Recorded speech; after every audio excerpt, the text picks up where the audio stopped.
Desventurado es aquel a quien sus recuerdos de la infancia solo traen miedo y tristeza.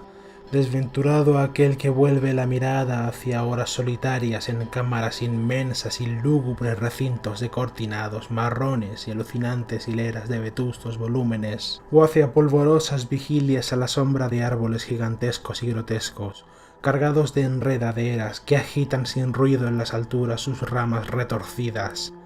Tal es lo que los dioses me destinaron, a mí, el ofuscado, el frustrado, el estéril, el arruinado. Sin embargo, me siento extrañamente satisfecho y me aferro con desesperación a esos recuerdos sin vida cada vez que mi mente amenaza con ir más allá, hacia el otro. No sé dónde nací, salvo que el castillo era realmente espantoso, lleno de pasadizos oscuros y con altos cielos rasos donde la mirada solo encontraba telarañas y sombras. Las piedras de los agrietados pasillos estaban siempre incómodamente húmedas y por todas partes se percibía el olor nauseabundo, como un montón de cadáveres de generaciones muertas. Nunca había luz, por lo que solía encender velas y quedarme mirándola fijamente en busca de consuelo. Tampoco afuera se descubría el sol, ya que esas terribles arboledas se elevaban por encima de la torre más alta. Una noche, una torre negra sobrepasaba el ramaje y salía al cielo abierto y desconocido, pero se encontraba ruinosa y solo se podía ascender a ella por un escarpado muro poco menos que imposible de acceder. Debo haber vivido años en ese lugar, pero no puedo calcular el tiempo. Seres vivos debieron haber atendido mis necesidades, sin embargo, no puedo recordar a persona alguna salvo a mí mismo, ni ninguna cosa viviente excepto ratas, murciélagos y arañas, silenciosos todos. Supongo que quienquiera que me haya cuidado debió haber sido extraordinariamente viejo, puesto que mi primera representación mental de una persona viva fue la de algo parecido a mí, pero retorcido, marchito, deteriorado como el castillo. Para mí no tenían nada de grotesco los huesos y los esqueletos esparcidos por las criptas de piedra cavadas en las profundidades de los cimientos. En mi fantasía asociaba estas cosas con los hechos habituales y los encontraba más reales que las figuras en colores de seres vivos que veía en muchos libros mohosos.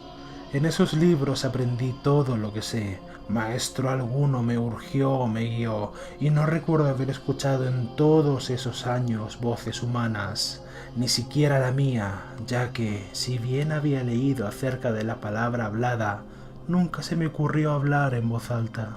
Mi aspecto era asimismo una cuestión ajena a mi mente, ya que no había espejos en el castillo y me limitaba, por instinto, a verme como un semejante de las figuras juveniles que veía dibujadas o pintadas en los libros. Tenía conciencia de la juventud a causa de lo poco que recordaba. Afuera, tendido en el podrido foso, bajo los árboles tenebrosos y mudos, solía pasarme horas enteras soñando lo que había leído en los libros. Deseaba verme entre gentes alegres en el mundo soleado más allá de la floresta interminable. Una vez traté de huir del castillo, pero a medida que me alejaba del castillo las sombras se hacían más densas y el aire más impregnado de crecientes temores, de forma que eché a correr sin descanso por el camino andado, no fuera a perderme en un laberinto de tétrico silencio. Y así, a través de crepúsculos sin fin, soñaba y esperaba, aun cuando no supiera qué, hasta que en mi negra soledad el deseo de luz se hizo tan frenético que ya no pude permanecer inactivo, y mis manos se elevaron hacia esa única torre en ruinas y que por encima de la arboleda se hundía en el cielo exterior y desconocido. Y por fin resolví escalar la torre, aunque me cayera, ya que mejor era vislumbrar un instante el cielo y perecer que vivir sin haber contemplado nunca el día. A la húmeda luz crepuscular subí los viejísimos escalones de piedra hasta llegar al nivel donde faltaban, y de allí en adelante, trepando por pequeños entrantes donde casi no cabía un pie, continué mi peligrosa ascensión. Horrendo y pavoroso era aquel cilindro rocoso, inerte y sin peldaños, negro, ruinoso y solitario, siniestro con su mudo aleteo de espantados murciélagos, pero más espantosa todavía era la lentitud de mi avance, ya que por mucho que trepase, las tinieblas que me envolvían no menguaban y un frío nuevo, como de moho venerable y embrujado, se adueñó de mí. Tirando de frío me preguntaba por qué no llegaba a la claridad, y de haberme atrevido habría mirado hacia abajo. Se me antojó que la noche había caído súbitamente en mí, e inútilmente tanteé con la mano libre en busca del antepecho de alguna ventana por el cual espiar hacia afuera y desde arriba calcular qué altura me encontraba. De repente, al cabo de una interminable y espantosa ascensión a ciegas por aquel precipicio cóncavo y desesperado, sentí que la cabeza tocaba algo sólido. Supe entonces que debía haber alcanzado la terraza o cuanto menos alguna especie de piso. Alcé la mano libre y en la oscuridad palpé un obstáculo, dándome cuenta de que era de piedra e inamovible. Luego vino un mortal rodeo a la torre, aferrándome de cualquier soporte que su viscosa pared pudiera ofrecer, hasta que finalmente mi mano, tanteando siempre, encontró un punto donde la valla cedía y reanudé la marcha hacia arriba, empujando la losa o puerta con la cabeza, ya que utilizaba ambas manos en mi cauteloso avance. Arriba no apareció luz alguna y a medida que mis manos iban más y más alto, supe que por el momento mi ascensión había terminado, ya que la puerta daba una abertura que conducía a una superficie plana de piedra, de mayor circunferencia que la torre inferior, sin duda el piso de alguna elevada y espaciosa atalaya de observación. Me deslicé en silencio por el recinto tratando que la pesada losa no volviera a su lugar, pero fracasé en mi intento. Mientras yacía exhausto sobre el piso de piedra, oí el alucinante eco de su caída, pero con todo, tuve la esperanza de volver a levantarla cuando fuese necesario. Creyéndome ya a una altura considerable, muy por encima de las odiadas ramas del bosque, me incorporé cansado y tanteé la pared en busca de alguna ventana que me permitiese contemplar por vez primera el cielo y esa luna y esas estrellas sobre las que había leído. Pero ambas manos me decepcionaron, ya que todo cuanto hallé fueron amplias estanterías de mármol cubiertas de aborrecibles cajas oblongas de inquietante dimensión. Más relacionaba y más me preguntaba qué extraños secretos podían albergar aquel alto recinto construido a tan inmensa distancia del castillo subyacente. De repente, mis manos tropezaron sin esperarlo con el marco de una puerta, del cual colgaba una plancha de piedra de superficie rugosa a causa de las extrañas incisiones que la cubrían. La puerta se encontraba cerrada, pero haciendo un gran esfuerzo superé todos los inconvenientes y la abrí hacia adentro. Hecho esto, me invadió el éxtasis más puro y jamás conocido. A través de una ornamentada verja de hierro y en el extremo de una corta escalinata de piedra que ascendía desde la puerta recién descubierta, brillando plácidamente en todo su esplendor, descubrí la luna llena, a la que nunca había visto antes, salvo en sueños y en vagas visiones que no me atrevía a llamar recuerdos. Seguro ahora de que había llegado a la cima del castillo, subí a toda prisa por pocos escalones que me separaban de la verja, pero en eso una nube tapó la luna haciéndome tropezar, y en la oscuridad tuve que avanzar con mayor lentitud. Estaba todavía muy oscuro cuando llegué a la verja, que encontré abierta tras un minucioso examen, pero que no quise trasponer por temor a caer desde la increíble altura que había alcanzado. Después volvió a salir la luna.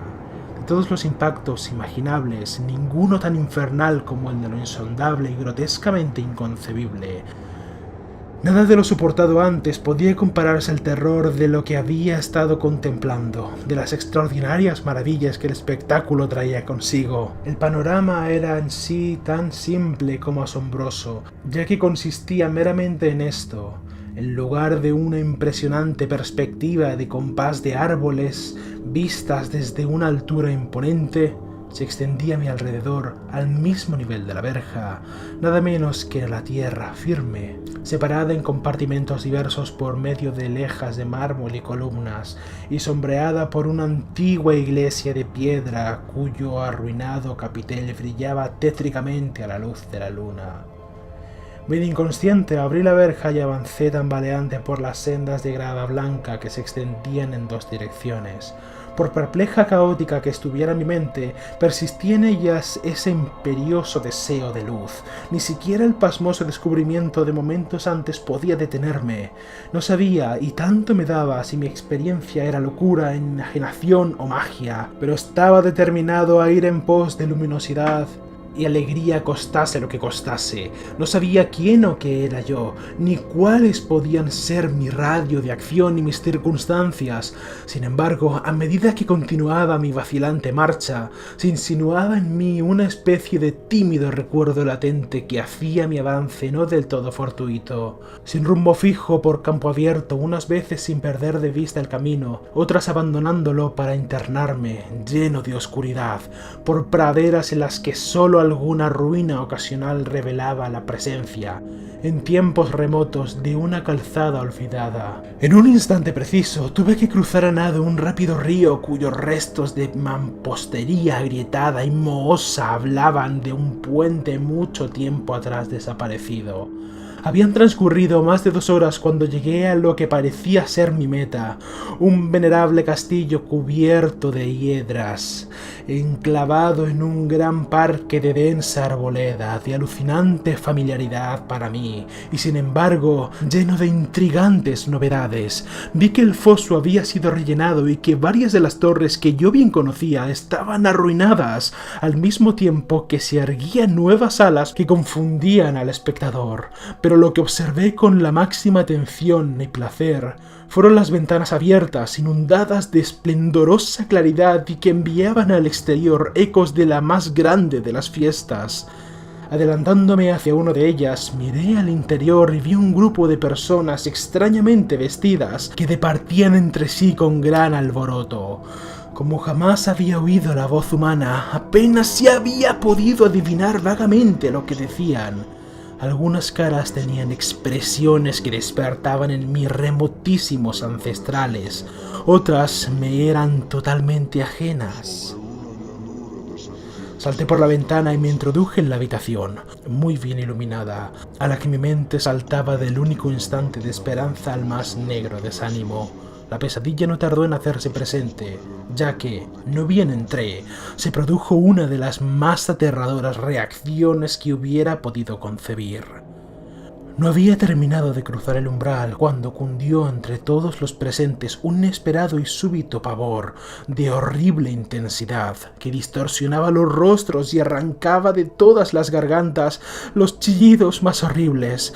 La desbandada fue general y en medio del griterío y del pánico varios tuvieron desmayos, siendo arrastrados por los que huían enloquecidos. Muchos se taparon los ojos con las manos y corrían a ciegas llevándose todo por delante, derribando los muebles y dándose contra las paredes en su desesperado intento de ganar alguna de las numerosas puertas. Solo y atontado en el brillante recinto, escuchando los ecos cada vez más apagados de aquellos horrorosos gritos, comencé a temblar pensando que podía ser aquello que me acechaba sin que yo lo viera. A primera ojeada el lugar parecía vacío, pero cuando me dirigí a una de las alcobas creí detectar una presencia.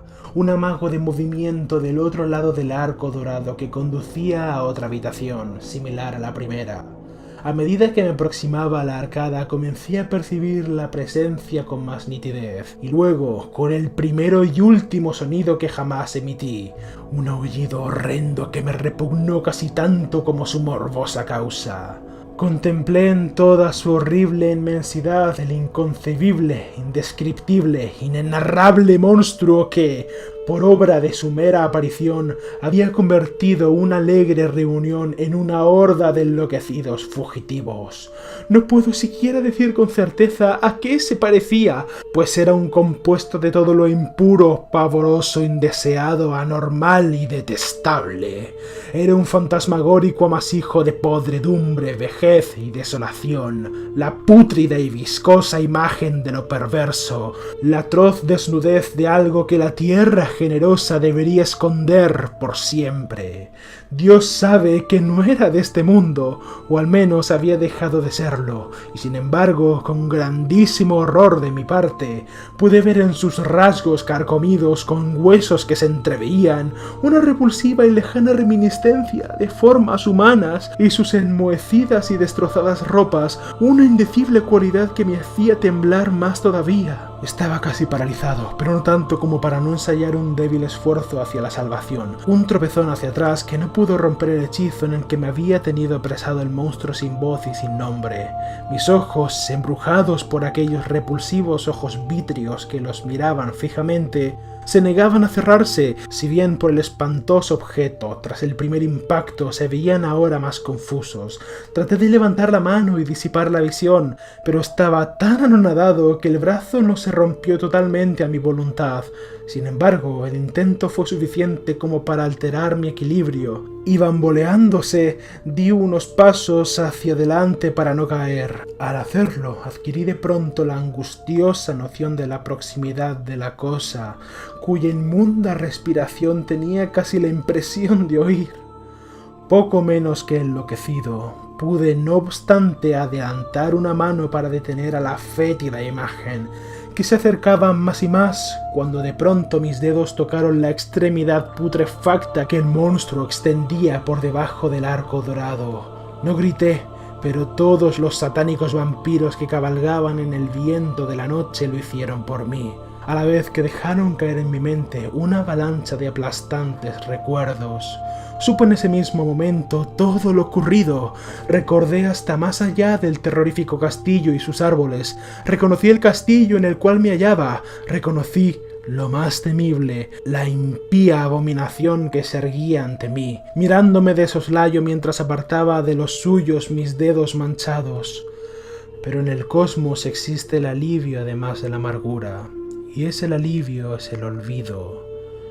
En el supremo horror de ese momento olvidé lo que me había espantado y el estallido del recuerdo se desvaneció en un caos de reiteradas imágenes. Como entre sueños, salí de aquel edificio fantasmal y abominable y eché a correr rauda y silenciosamente a la luz de la luna. Cuando retorné al mausoleo de mármol y descendí los peldaños, encontré que no había podido mover la trampa de piedra, pero no lo lamenté, ya que había llegado a odiar el viejo castillo y sus árboles.